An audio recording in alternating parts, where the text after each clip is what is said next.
Salary 45,000, संपत्ति 10 करोड़ की। केजरीवाल के शीश महल से भी कई गुना शानदार बनाया बंगला। जब लोकायुक्त टीम ने मारा छापा तो स्टील की थाली में मिले सोने के गहने, कार्टन में पड़ी थी महंगी घड़ियां।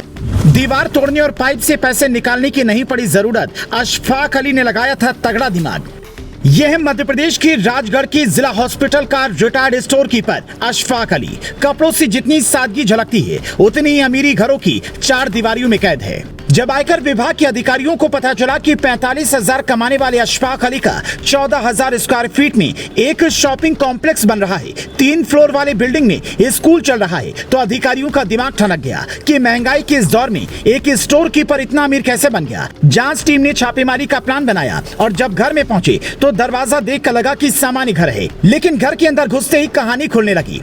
हॉल में घुसे तो देखा लाखों का सोफा रखा है। घर का इंटीरियर देखकर ऐसा लग रहा था करोड़ों रुपए लगाकर इसे बनाया गया है। मॉड्यूलर किचन, लाखों रुपए का झूमर। जब तक लोकायुक्त विभाग की टीम उतरती तब तक देखा कि स्टील की थाली में करोड़ों के गहने रखे हैं। ये तस्वीर उसी की है। और उसके बाद अधिकारियों की नजर एक ऐसे कार्टन पर पड़ी जिसमें महंगी महंगी घड़ियां यूं ही कूड़े की तरह रखी थी। यहाँ तक कि 42 लाख रुपए कैश प्लास्टिक में यूं ही बांधकर रखे हुए थे। मतलब दीवार तोड़ने और पाइप से पैसे निकालने वाली मेहनत आयकर विभाग के अधिकारियों को करनी ही नहीं पड़ी, क्योंकि अशफाक अली को लगा होगा कि ऐसे ही जहां तहां छिपाकर सामान रख देंगे तो शायद बच जाएं। लेकिन छापेमारी वाले अधिकारी तो दीवार तोड़कर कुछ भी निकाल लेते हैं।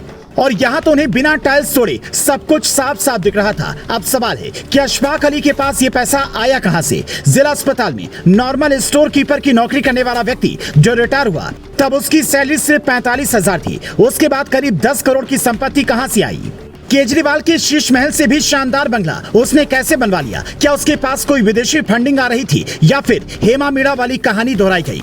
मई के महीने में इसी साल लोकायुक्त विभाग की टीम ने पुलिस हाउसिंग कॉर्पोरेशन को प्रभारी असिस्टेंट इंजीनियर हेमा मीणा, जो कॉन्ट्रैक्ट पर नौकरी करती थी, उसके घर पर छापा मारकर 7 करोड़ की संपत्ति जब्त की थी। जब भोपाल वाले घर पर छापेमारी हुई तो 60 से 70 नस्ल की अलग अलग गाय, करोड़ों के प्लॉट, लाखों की आलीशान गाड़ियां, 30 लाख की TV, 2 truck, 1 tractor, Mahindra Thor और विदेशी डॉग्स को देखकर लोकायुक्त टीम के अधिकारी भी हैरान रह गए। वो खुद ये सोचने लगे कि संविदा पर काम करने वाली एक कर्मचारी इतना कैसे कमा लेती है। तो जब जांच हुई तो पता चला कि हेमा मीणा के सीनियर अधिकारी जनार्दन की खास कृपा हेमा पर थी। इसीलिए जो प्लॉट हेमा ने खरीदा उसमें जनार्दन के रिश्तेदार को उसमें भागीदार बनाया। तब डीएसपी संजय शुक्ला, जो लोकायुक्त टीम का नेतृत्व कर रहे थे, उन्होंने कहा था कि हेमा मीणा के खिलाफ हमें साल 2020 में ही आय से अधिक संपत्ति की शिकायत मिली थी। जांच के बाद हमने छापा मारा तो आरोप सही पाए गए। ऐसे में अब अशफाक अली के केस में क्या हुआ है वो लोकायुक्त की टीम ही बता सकती है। क्या अशफाक के आगे पीछे भी इसी तरह की कोई कहानी घूम रही है? इसका खुलासा होना चाहिए।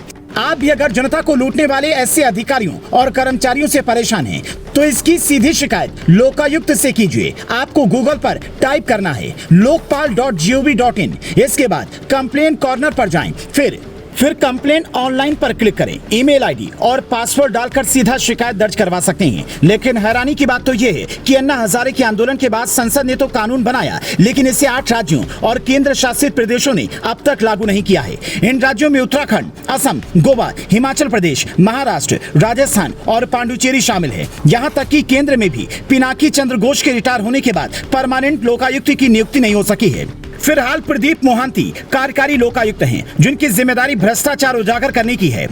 पर वो तभी संभव है जब आप एक जागरूक नागरिक की तरह उन तक शिकायत पहुंचाएं।